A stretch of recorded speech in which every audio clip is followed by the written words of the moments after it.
Alright, hey, I'm Jeffrey Powers, and you are on Geekazine. This is video episode number 1 on Geekazine. This week, we're going to be talking about something that can probably save you about 15 to 20 minutes from calling the cable company, calling the DSL company, and that is, let's say that you're there for the holidays and your cousin shows up or a friend shows up and they got a laptop they need to connect up to the internet. And of course you have your cable connection, you have your DSL connection, and basically you just have the one computer. So it's usually just the modem to the computer. Well, you realize, okay, you unplug that Ethernet cable, that little plug, looks like a phone cord. Yeah, that's the Ethernet cable. And you plug it into the laptop. They hook it up and they turn it on. They realize, I'm not getting the internet at all. Well, that's strange. Okay. So you unplug it from the laptop and you plug it back into your computer, and then you find out all of a sudden you're not getting the internet. Well, instead of calling the cable company, instead of calling the DSL company, spending 15, 20, 30 minutes on the phone with them, here's the quick fix, because this is the first thing that they're going to tell you to do when this happens. So, there's two different types of schemes that you need to be aware of in doing this. First of all, the first scheme is the wall to modem to computer.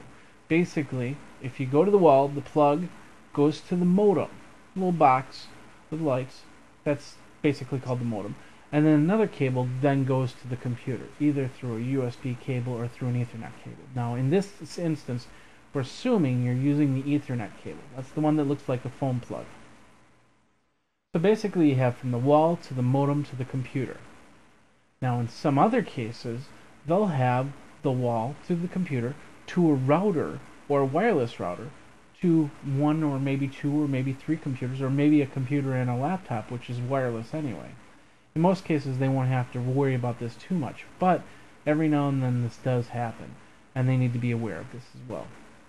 So we'll just start with the simple, well, both cases, this is what you do. I got a older wireless router here. This is all you have to do. If you have a problem, unplug the modem. That's the first device from the wall. That's usually what sends the signal to your cable company, to your DSL company, and says, hey, this is the computer. Because on the bottom of all these boxes, the routers and the modems, you probably can't see it, but you have what's called a MAC address, and basically it's a series of letters and numbers that basically gives an identity to the device. So when that modem gets plugged in, turned on, then it then queries with the servers on their end and says, hey, this is my MAC address. Now there's a big database on the other end, usually says, okay, this MAC address goes to 1234 whatever street, and so your information is attached to that MAC address.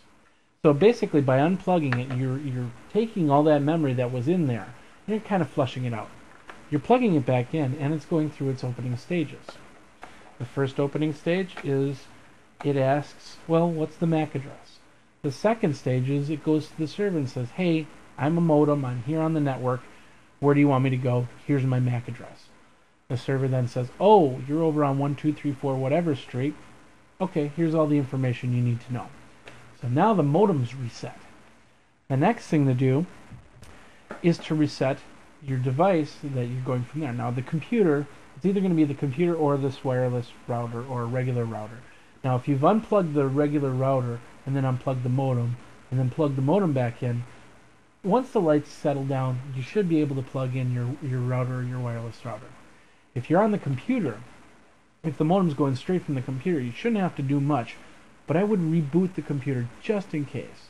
In all cases, you should just reboot the computer, and then that will pretty much take care of any type of information that can get lodged in there, kind of like a piece of chicken in the corner of the teeth or whatever. So, but basically, so you have the two ways. First of all, if you have from wall to modem to PC, you unplug the modem, you reboot the PC, you wait about 10 seconds, and then you plug the modem back in, you watch and you wait for all the little lights to kind of settle down. Once that happens, check your internet signal.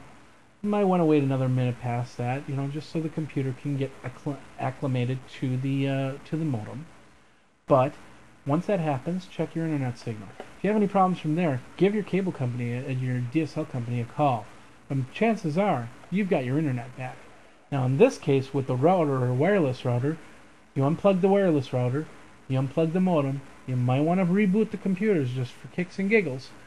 You plug the modem back in, you wait till the lights settle down, then you plug the wireless or the regular router back in. That should recycle all the numbers.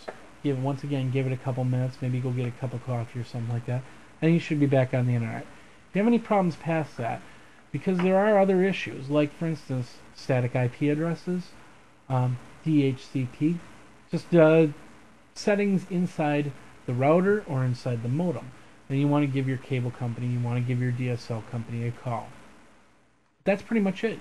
By doing this, you might save yourself 20-30 minutes on a phone call and a lot of transfer, a lot of annoyance, just for them to have you do that. So give that a try. If that doesn't work, give your cable company, give your DSL company a call, and they should be able to help you from there. That's a quick tip. I'm Jeffrey Powers. You're on Geekazine.com. Thank you very much for tuning in, and I'll see you next time.